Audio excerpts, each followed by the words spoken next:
नहमदुहु व नसल्ली अला रसूलिहिल करीम अम्मा बाद फ़अऊज़ु बिल्लाहि मिनश शैतानिर रजीम अऊज़ु बिल्लाहि मिनश शैतानिर रजीम बिस्मिल्लाहिर रहमानिर रहीम रब्बिश रह लि सदरी व यस्सिर लि अमरी वहलुल उक़दतम मिन लिसानी यफ़क़हू क़ौली.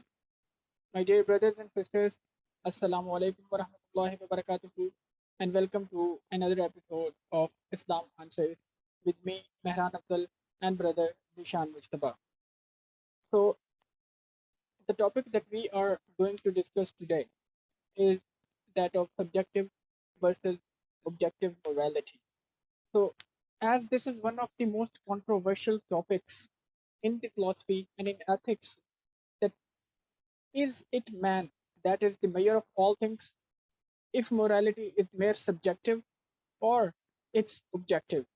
To take the Islamic perspective on this debate of the philosophy, we have invited brother Zeshan Mujtaba, and as you know him from the previous video that he is an Islamic scholar, Alhamdulillah. And so he will be guiding us about the and teaching us about the Islamic perspective of ethics and Islamic perspective on subjective and objective morality. So brother Zeshan, are you ready for the discussion today?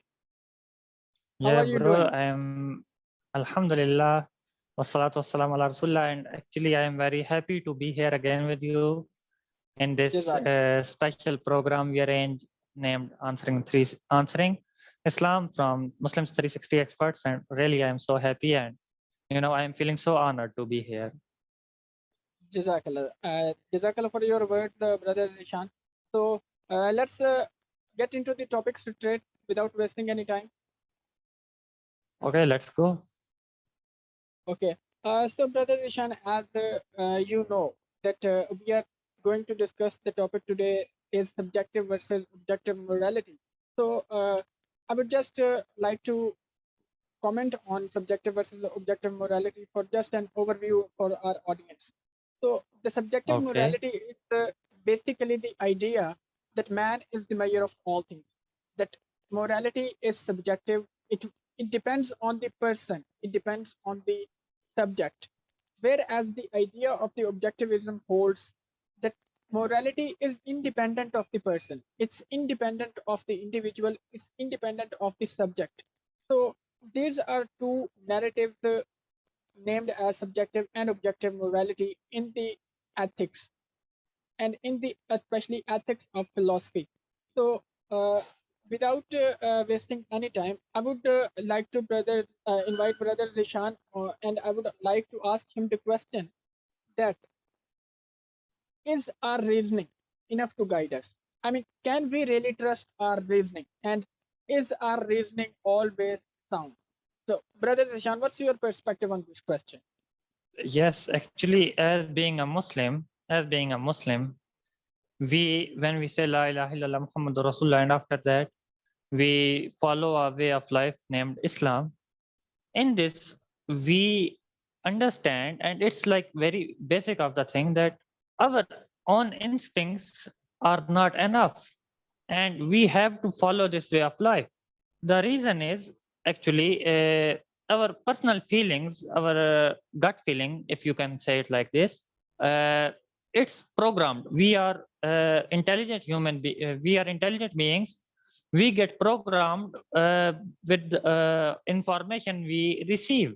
We receive information through our eyes, through our ears, and also with our senses. But these are the two main sources: what we listen, what we hear. Even when we don't listen it properly, we hear something, it's still a kind of information, and it affects our brain and our perception, and also what we see. Even we see it, without paying attention to it. Like, we see a lot of advertisements on daily basis on Facebook, social media, etc., etc. But even though we are not paying any attention to it, we get affected to it. Just like, for understanding it, now a colored sugary drink named is labeled and named as energy drink. It's advertised over and over again on TV, on social media, everywhere, and many of us used to consume it on daily basis. Yet if we see the ingredients of it, it's nothing but full of sugar, which is very harmful to us. But because we keep watching it constantly, and even though we are not paying attention to the advertisement, we are just like, okay, let it pass. But that seeing and hearing is affecting our mentality. So what I am trying to conclude here is our perception could be programmed and reprogrammed, and we could be manipulated easily. So bottom line is what I am seeing here, understanding here, and how I am thinking here in Pakistan, living in a conservative family, it's totally opposite of what 24 or 25 years old living in Europe, in New York, New Jersey, in UK somewhere, their perception will be 100% opposite of what I am thinking. So Right. why it's happening? Because of our surroundings, and there's whole science behind it. So this is the main reason. And when we are talking, and just like consuming alcohol, it's like very gross thing in front of me, because I never saw anyone in my life consuming alcohol. But in Europe, it's like everyday life. No Right. one's gonna argue that. No one's gonna feel disgusted by this. So this is just an example.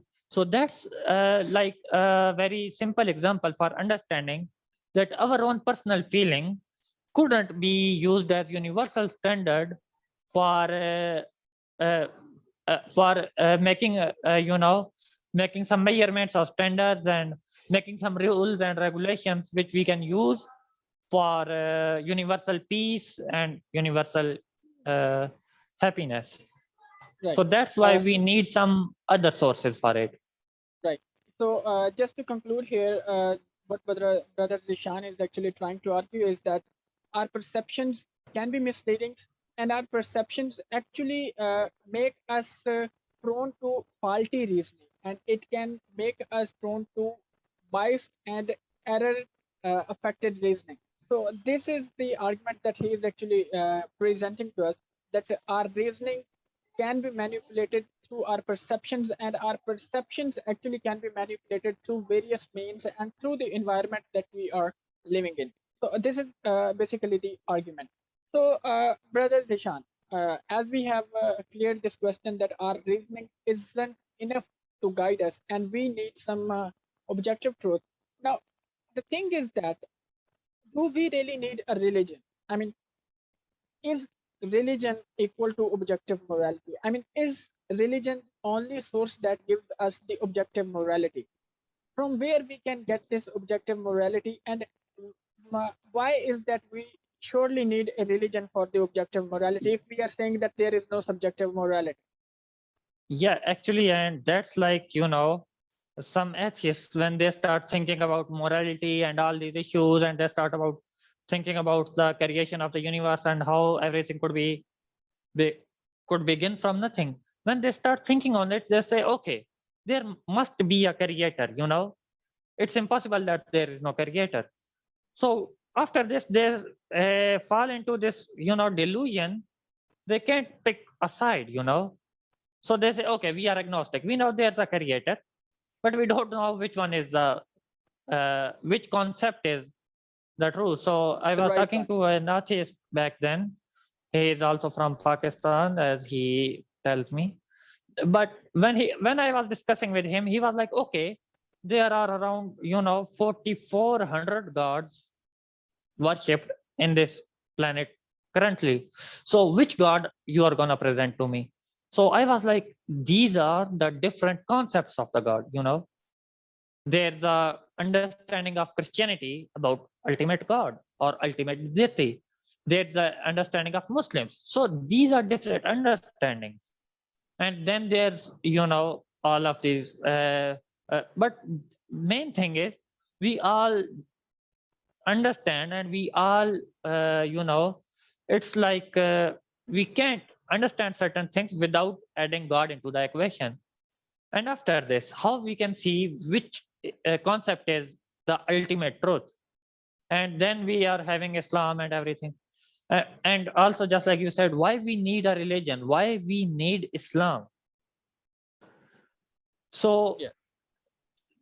if there's a creator who created us, you know, so only he could tell us what is right and what is wrong for us, because only the manufacturer knows how to use a machine. Particular product. Right. Yes, so just like we see it everyday use, because if we are gonna learn, just like I never used, hypothetically, I never used, okay, I never used a sword in my whole life. Okay, if I am gonna learn how to use sword for fighting, and it's a sharp sword, I am surely gonna cut myself with it if I am not gonna have a proper instructor teaching me how to use it. So this is just Right. a simple example.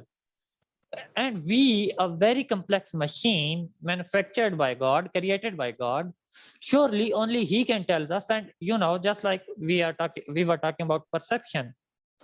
Your perception and your thinking about a certain matter could be totally opposite of what I was thinking about the same topic, and was the final solution in front of me, and so, and we see it every day, it happens between brothers.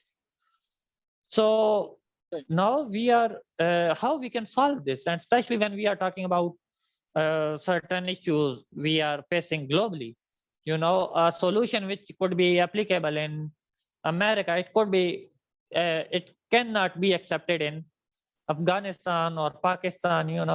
We are living in two separate worlds. So for that, we need universal law from the one who created all the universe.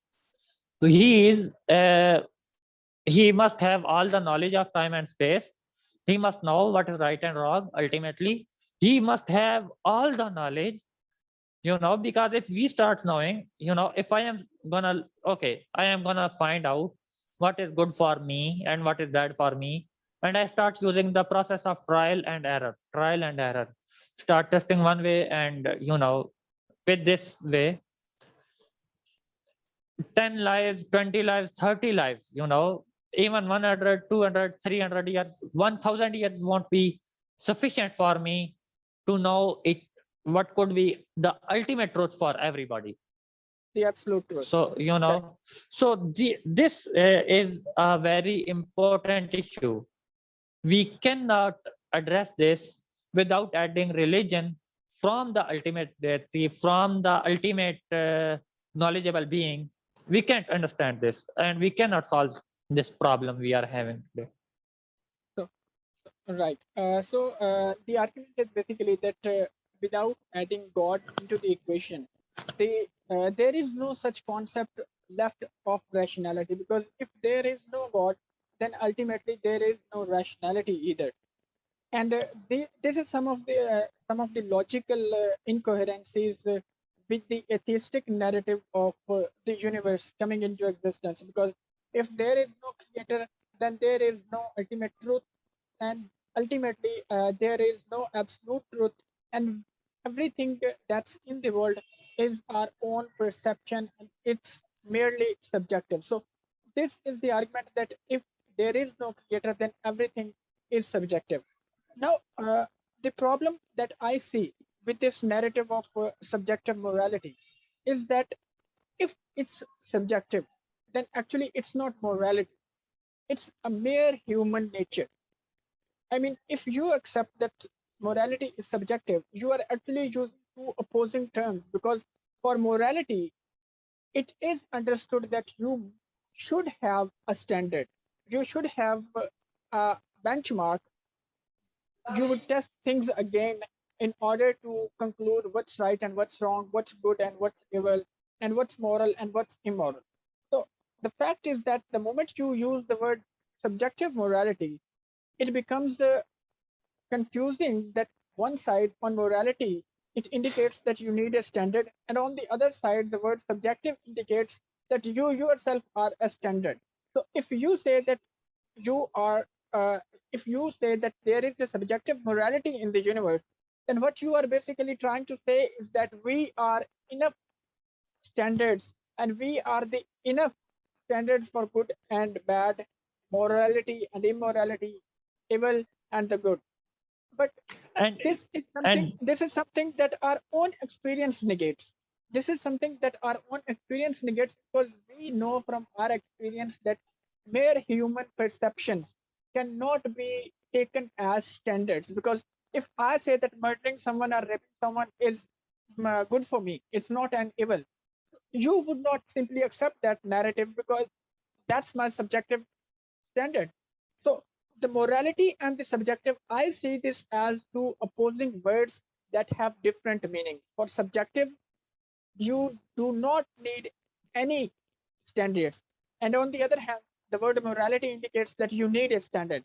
So if you say we can only say that we are subjective moral beings, that we have the subjective morality only if we are self-sufficient in terms of identifying absolute truth.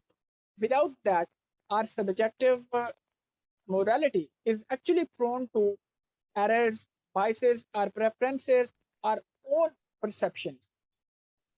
And my brother, let me add another thing, that what are the downfalls of this subjective morality?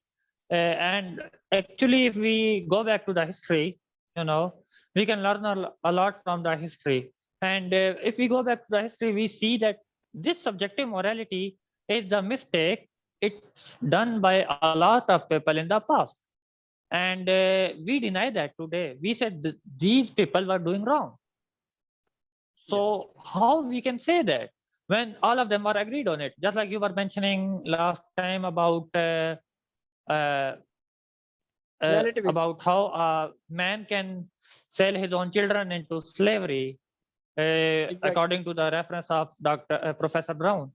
So on that time, it was acceptable for everyone. So how you and me today can question that was wrong? Right. If we are gonna make subjective morality a standard, just like if there's a time where raping women is okay, then how can someone else can negate that? Right. Or like if pedophilia, I hope I am pronouncing it right, is right in a society. They are having no problem with it. There are very sick, evil people. They are selling their own children for for letting others to abuse them. And so now if you or me are saying they are wrong, and we are making this subjective morality a standard, we can't say them wrong. Exactly. We surely need, we can't tell them, okay, we know it's wrong, we feel disgusted by it, but how we can stop them? So surely we have no other way of submitting to a creator and accepting his standards. And now when we are seeing Christianity and their standards, and Judaism and Hinduism and Buddhism, when we are seeing all of these, then even Christians admit that, and many other people, that Islam is the most practical one. Islam is the one who is answering all the questions, all the problems, even though many people uh, can't understand it because of the perception they receive from the media. But that's the ultimate truth. And inshallah, with this series, we will try to answer this and all the issues of the world's problems we are having. And inshallah, we will see this through, inshallah. Right. Brother Zeshan, and now I have another question for you. And the question is regarding in reference to the one of the leading atheists, Christopher Hitchens. So Christopher Hitchens actually argues that we have an inner demon. He actually calls consciousness an inner demon. So he basically argues that our inner demon tells us what's wrong and what's right. Even if you are doing something wrong, the inner voice of you will tell you that you are indulging into an evil behavior. You are doing something wrong. So according to Islam, I think that this is the narrative of pure fitra, that we human, from an Islamic perspective, we do understand that we humans are actually created in the pure nature. we have this understanding installed in us, and we have this understanding by default that we actually can identify what's wrong and what's right. But the question that I want to ask you is that, is our pure nature, is our fitra, that the fitra that we are born at, is it enough to guide us, or do we really need another creator? I mean, why this fitra can't be trusted? Yes, my brother, actually, this is like I kind of addressed that in the very start, but it's like a bit different when you use the word fitra now. And yes, we Muslims have a hadith of Rasulullah sallallahu alaihi wasallam where he mentioned that every child is born on fitra. So, like, every single being, if he is not influenced by any other means, he is living his own life. And when he grow up, he will see evil as evil. Like, he will see murder as evil, he will see rape as evil. But if a person, he is born into a society, and that's actually the next part of the hadith, that then when that baby grow up, his parents make him Christian or Jew or someone who is pagan, worshipping idols. So if a person who is born into a abusive family, it's proven statistically that the families who have abusive relationships and there's a lot of fights happen, the children, they try to solve the issues with the abuse, and they try to use their power for solving the little problems. And if a child grew up in the same environment, they even went toward murder and killing, and Right. so this is like how we receive things, how we see things, how we listen to things, even when we see them as unpleasant, but because seeing them constantly, we get used to it. And that's how the advertisement works, just like I mentioned before. So yes, our fitra is a very good thing, and our inner demon, just like he mentioned, the Christoph Hitchens. Christopher Hitchens. Christopher Hitchens. Yeah. Christopher Hitchens. So, So yes, our inner self. But sometimes we are living in a society where this inner self die, and we are like, okay, everyone is enjoying, why not I should enjoy? If everyone right. is drinking alcohol and doing stupid stuff, why not I should do it? Why not I should just taste it a little bit? So Right. this is how we could be misled, and that's why yes, our fitra is a very good thing, but it can't be ultimate truth. It Right. can't be ultimate, because it could be manipulated, it could be affected by the outside sources and what's happening around us. Simply, we Right. can say it, environment can affect us. Right. So, the argument is basically that our fitra is no doubt pure fitra. We are born into a pure nature, but that pure nature ultimately can be, I would say, manipulated through various means, through environmental means, cultural means, and social means. So, there are certain factors that actually can manipulate our pure fitra, and that can actually lead us towards indulging into gross evil acts. So, this is the Islamic perspective on the concept of pure nature. So, just to elaborate one previous point that you mentioned, our perception can't be universal. So, why do you think so that our perception can't be universal? Why it cannot be trusted on a universal standard? But just like I mentioned before, I think I explained it very well before, but just like consuming alcohol is a very disgusting, gross thing in front of me, because I never saw anyone consuming alcohol in my life. Right. Alhamdulillah. But in the West, someone living in the New York, it's like daily use, and maybe he's living he's also 24/5, and in the same circumstances, but he may be consuming alcohol on the daily basis. you know. Right. And so this is like, you know, and if I am trying to impose my standards, like consuming alcohol is evil because I see it evil.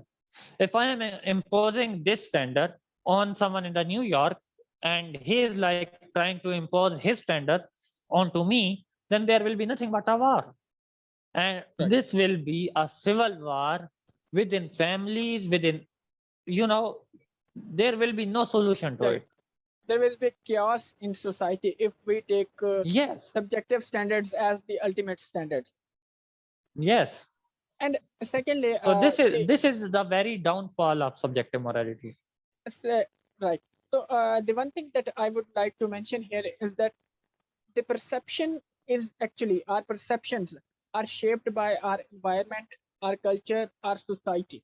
So if we are saying that we can trust our perceptions as universal truth and as ultimate truth, then we are actually arguing that nothing is wrong, because then it means a culture that is gross evil, where wife swapping, alcohol consumption, raping, murdering, sex trafficking, porn, everything is legal. That is as right as a society that is honest, moral, generous, and taking care of the orphans.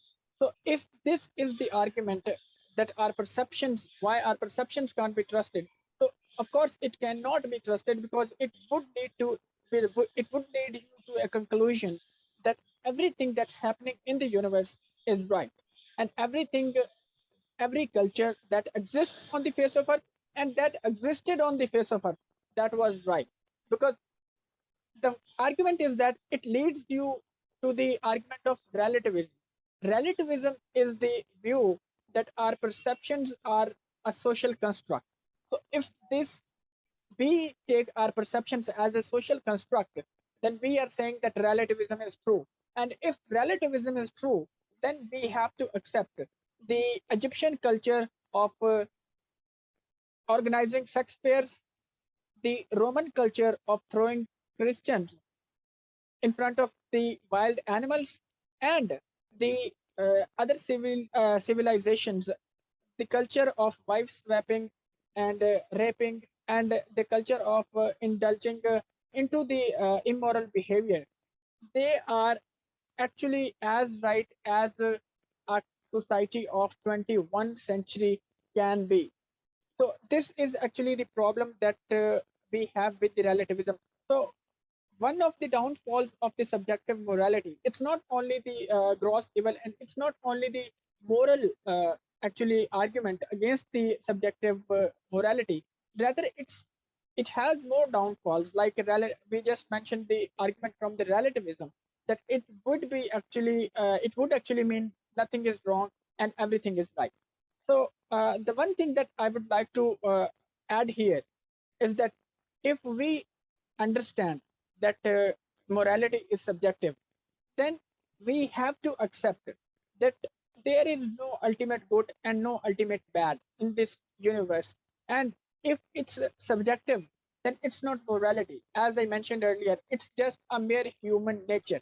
Then you have to also accept that there is nothing evil, there is no bad happening in the universe, and whatever is happening in the universe is actually in accordance with our own subjective nature. So it means that everything is normal. But the fact is that our own experience negates this. Our own experience necessitates us to conclude that there is actually evil in this world. There is actually bad in this world. There is actually suffering in this world. So this is something that our own experience negates. Brother, I like to, you know, add a little bit thing here, that, you know, if I am trying to if we are having relativism, or, you know, if we are having subjectivism, with Right. both of these, you know, I can't uh, make you accept that you have to follow my opinion, and you can't Right. uh, make me accept your opinion, unless we have a war and you force me to do it, and unless I force you to do something. So Right. there is no peaceful way, and for this, if I am telling you, okay, my brother, I am following an ultimate deity who is much more beyond knowledgeable than me and everybody else in the universe. He is having all the truth, etc., etc., and all the characteristics of God ultimate. And with this, I submitted myself to him, and whatever he, whatever he commands, I have to do it. From the things he asked me to stop, I should stop. And there's no not my personal likes and dislikes in this. Then it will be like, it will be a little bit easier for you to accept, because I am not pulling you toward my personal opinion, but I am Right. asking you to to follow the morals and judgments made up by the ultimate creator. And it's like Right. more easy for you to understand. It's like, much more It's it's applicable, and much I more think it's the only way we have. logical to accept. Right. Yes, It's the only logical way to accept it. Okay. yes, So yes. brother, we have this question regarding revelation as well. So I would like to ask you, can there be any contradiction between revelation and reasoning? And if there is a contradiction, what we as a human should prefer, reasoning or revelation? Yes, that's a very important question, my brother. How did you get this question? These are the Mashallah, atheists very asking good, me the very good, questions. very good. Okay, okay. So this is, let's say if I am reasoning, when we study mantiq logic in Arabic, Right. we study a very basic example of, this universe is eternal, and this universe could end, and so al-alamu hadathun wal-alamu, sorry, I forgot the words. So it's like, one is, both of these are having the same thing. One is saying that, okay, this universe is eternal. Another one is saying, no, this universe will end someday.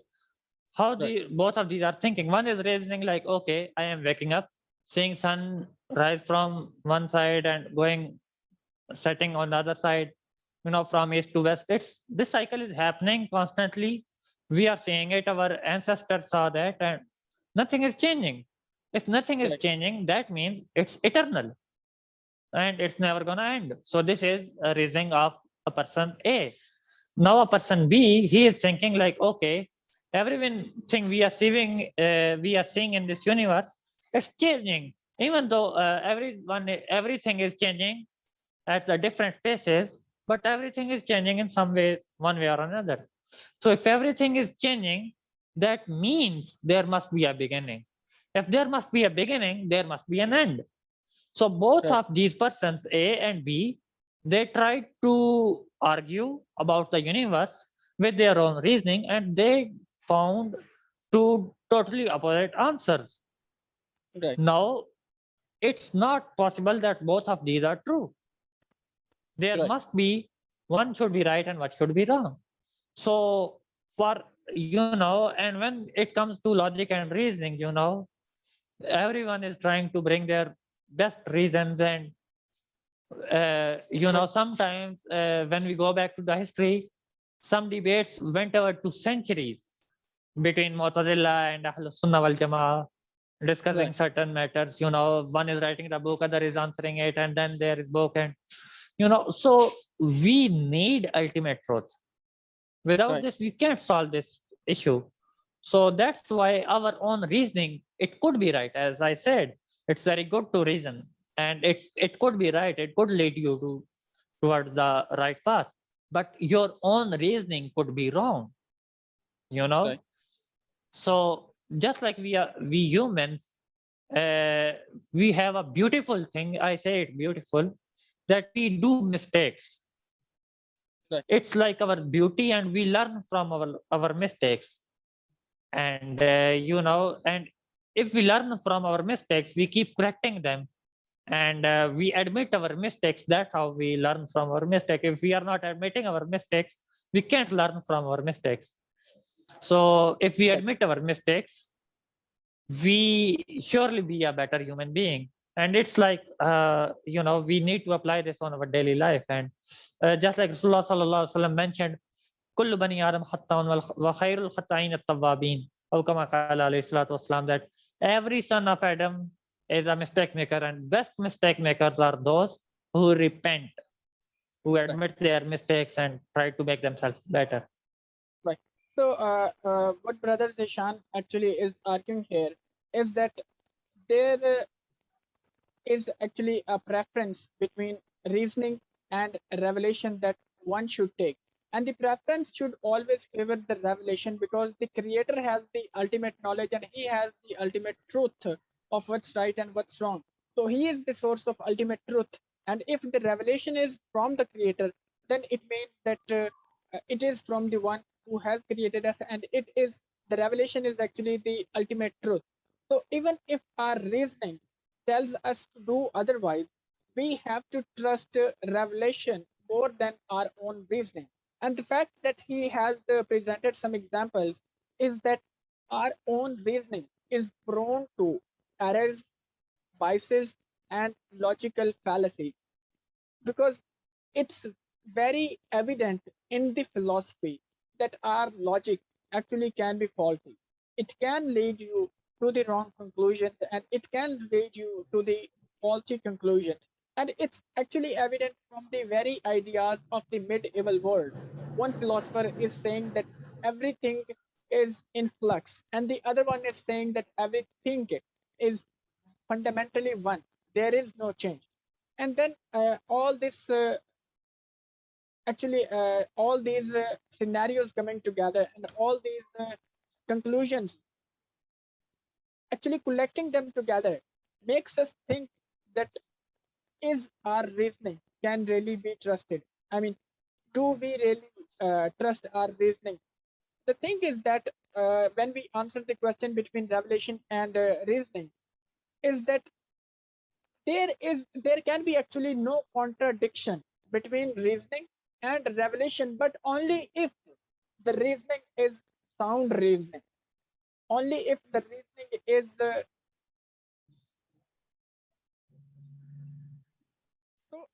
argument that I was actually talking about was that there cannot be a contradiction between revelation and sound reasoning, but our own reasoning is actually not immune to errors, faults, and biasness. So this whenever there is a contradiction between revelation and reasoning, one should actually accept the revelation as the answer, and one should actually accept that our own reasoning may be prone to errors and biases. So it's better to go with the revelation than to go with your own reason. So this is actually basically the argument that Brother Zeshan talked about. So Okay, Brother now Zeshan, would you like to add some point to it? now I am trying to add something that in Islam, actually, if we are reading the Quran, we will see many places that Allah Almighty is trying to use the reasoning for addressing us humans.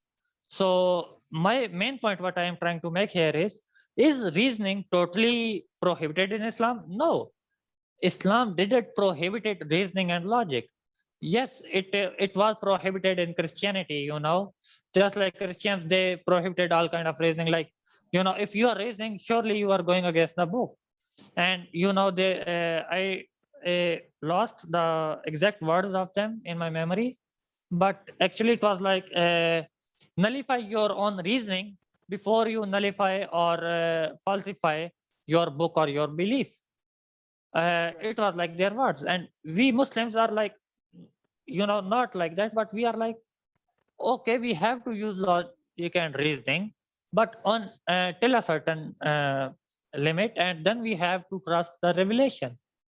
And just like in basic things like, need of a creator or a deity for creation of whole universe, yes, we use logic and reasoning. And for the need of revelation, for need of prophets, for miracles, and for so on many places. We can, and inshallah, in this episode, we will also use logic and reasoning. And so what I'm trying to make here is logic and reasoning is a good thing as long as it's going in the light of revelation. If it's going away from the revelation, then surely it's wrong because we are going against the ultimate knowledge. So I think that's the whole sum of all of this. Jazakallah, brother Zeshan, for your valuable addition. And I'm pleased that we have tried to actually elaborate and tried to shed some light on this perspective and tell why Islam actually confirms the objective morality and not the subjective morality. And we have discussed the drawbacks, the consequences of having a subjective morality and having subjective standards. So, inshallah, I will see you in the next episode. Till then, take care, Jazakallah, and Allah Hafiz. See you next time, bro. Assalamu alaikum wa rahmatullah.